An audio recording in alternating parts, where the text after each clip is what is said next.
नमस्ते सर, मैं department of telecommunication से हूँ। मैं आपसे एक इम्पोर्टेंट बात डिस्कस करना चाहता हूँ। हमारे पास एक मोबाइल नंबर से रिलेटेड कुछ इन्फॉर्मेशन आई है और उसमें ये पता लगा है कि आपका नंबर कुछ इलीगल एक्टिविटी में इस्तेमाल हो रहा है। ये बहुत ही सीरियस मैटर है और आपको साइबर क्रिमिनल द्वारा मिसयूज किया जा रहा है। अगर आपने ये रिजॉल्व नहीं किया तो आप अरेस्ट भी हो सकते हैं और आपका नंबर भी बंद हो जाएगा। आप मेरे साथ कोऑपरेट करिए और अपनी कुछ पर्सनल डिटेल्स, नाम, एड्रेस और अपनी बैंक की डिटेल्स हमारे साथ शेयर करिए ताकि आपको इससे हम बचा सके। जल्दी करिए, हमारे पास टाइम बहुत कम है। आजकल आपने भी क्या ऐसी कॉल रिसीव की है जो ये कहते हैं कि हम डिपार्टमेंट ऑफ टेलीकम्युनिकेशन से बात कर रहे हैं?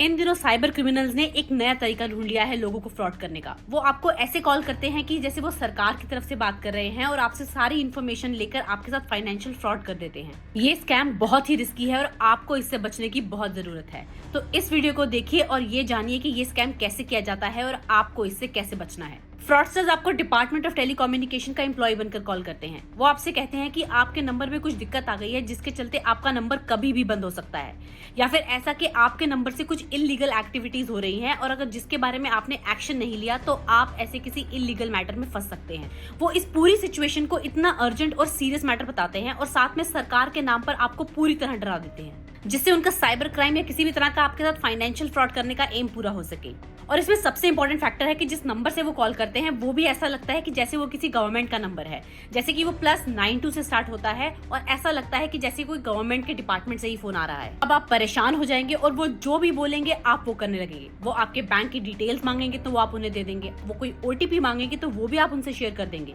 या फिर वो किसी तरह से कोई मलेशियस लिंक आपको भेजेंगे और बोलेंगे कि इस पे क्लिक करके अपनी आइडेंटिटी को वेरीफाई कीजिए। तो हो सकता है आप डर के मारे वो भी कर दें और जैसे ही आपने ऐसी कोई भी डिटेल्स उनके साथ शेयर करी तो वो आपके बैंक की डिटेल्स को एक्सेस करके आपके अकाउंट तक पहुंचकर आपके साथ फाइनेंशियल फ्रॉड कर लेंगे। इस जाल में बिल्कुल मत फंसिए। बस हमेशा याद रखिए कि कोई भी सरकारी कर्मचारी आपसे किसी भी तरह की आपकी बैंक की डिटेल, OTP या कोई भी और सेंसिटिव इन्फॉर्मेशन कभी भी फोन पर बिल्कुल नहीं मांग सकते। अगर आपको ऐसी कोई भी कॉल पर इस तरह का कोई भी शक होता है तो सबसे पहले उस डिपार्टमेंट के उस कर्मचारी का नाम और उनकी आइडेंटिटी को मांगे और फिर सीधा उस डिपार्टमेंट की वेबसाइट पर जाकर वहां से ग्रीवियंस सेल का नंबर या फिर कस्टमर केयर के नंबर पर कॉल करके उस इन्फॉर्मेशन को पहले क्रॉस चेक कर लें। ऐसे फ्रॉड से बचने के लिए डिपार्टमेंट ऑफ टेलीकम्युनिकेशन ने भी एक स्टेटमेंट जारी करी है जिसमें उन्होंने ये बोला है कि उनके डिपार्टमेंट का कोई भी एम्प्लॉय ऐसे किसी भी तरह की OTP या फिर बैंक की डिटेल्स आपसे फोन पर कभी नहीं मांगता है।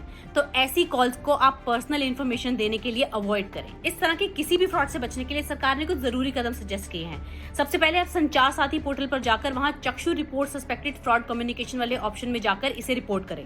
इससे डिपार्टमेंट ऑफ टेलीकम्युनिकेशन को भी टेलीकॉम रिसोर्सेज को गलत तरीके से इस्तेमाल करने पर रोक करने में मदद मिलती है। एज अ सेकंड स्टेप इसी पोर्टल की एक और फैसिलिटी जो नो योर मोबाइल कनेक्शन के नाम से है, उस पर जाकर आप अपने नाम से मोबाइल कनेक्शंस को जरूर चेक करें और अगर आपको कोई अनजाना नंबर अपने नाम से एक्टिवेटेड दिखता है तो आप उसकी रिपोर्ट भी जरूर करें। अनफॉर्चुनेटली अगर ऐसी कोई कॉल आपके पास ऑलरेडी आ चुकी है और आप किसी फाइनेंशियल फ्रॉड का शिकार ऑलरेडी बन चुके हैं तो आप साइबर क्राइम की हेल्पलाइन नंबर 1930 पर जाकर रिपोर्ट करें। आप उनके इस पोर्टल पर भी रिपोर्ट कर सकते हैं। और साइबर क्राइम पोर्टल पर ऑनलाइन रिपोर्ट कैसे दर्ज करनी है इसकी एक डिटेल वीडियो आप इस लिंक को क्लिक करके देख सकते हैं। ध्यान रखें, फेक प्रोफाइल्स और स्कैम से बचना हम सबकी रिस्पॉन्सिबिलिटी है। आप विजिलेंट रहें और अपनी पर्सनल इन्फॉर्मेशन को बिल्कुल सेफ रहें और ऐसे फ्रॉड से बचें। आज के वीडियो में हमने आपको बिल्कुल लेटेस्ट स्कैम के बारे में बताया है। अगर आपको ये वीडियो इन्फॉर्मेटिव लगा हो तो आप इसे अपने फ्रेंड्स और फैमिली के साथ भी जरूर शेयर करें ताकि सब इसे देखकर जानकारी हासिल करें और इन्फॉर्म्ड रहें। और मैं आपसे मिलती हूँ ऐसी ही एक और इन्फॉर्मेटिव वीडियो में next time. Till then stay safe and stay alert.